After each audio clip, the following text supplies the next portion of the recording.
walls with a purpose, not to hold me but to hollow. Every morning the same ceiling teaching me my circumference. I learned the dimensions of my captivity, the way a man learns the dimensions of a grief by running his hands against it in the dark until the edges become familiar.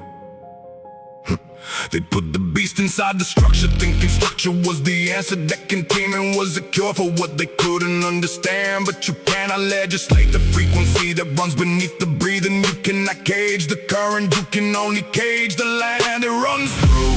I wear the confinement like a second skeleton at first, heavy, unfamiliar, pressing from inside the posture. Every instinct muffled by the protocol of walls and schedules, the primal underneath the procedural, fighting for a surface it could no longer reach.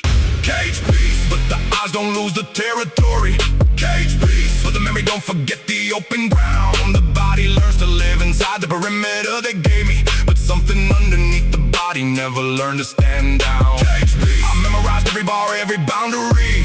Cage beast, I mapped the architecture of the lock, not to accept it, to understand it well enough to know exactly where the weakness lies and what it costs to use it when the moment finally unlocks.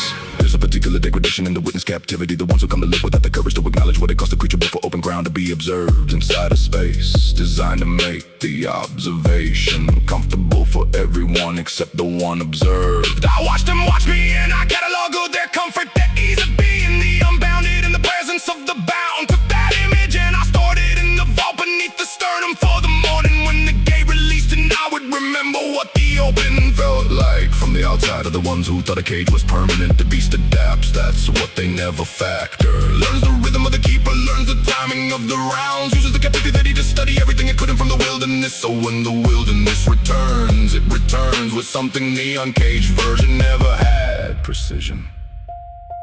I wanna tell you what the cage actually did to me.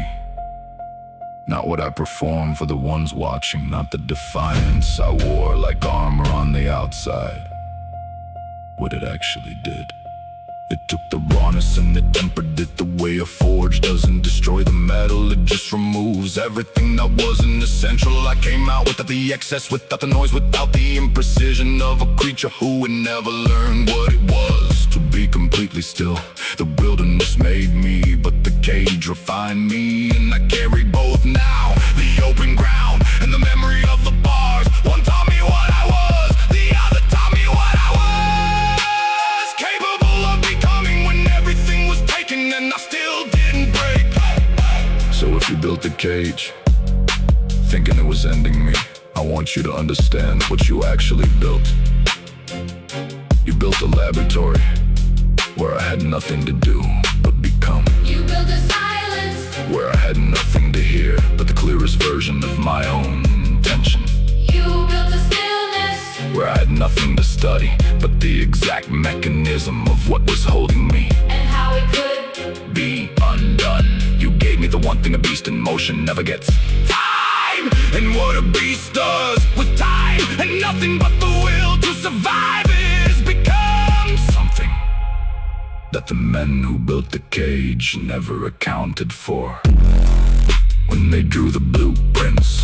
Something that doesn't just escape, something that remembers every bar, every bolt, every hand that locked it, and builds nothing less than everything they tried to prevent from the exact ground they tried to keep it from. Still breathing, still sovereign, still ungovernable. The cage is memory now, the beast is architecture, and the architect is free.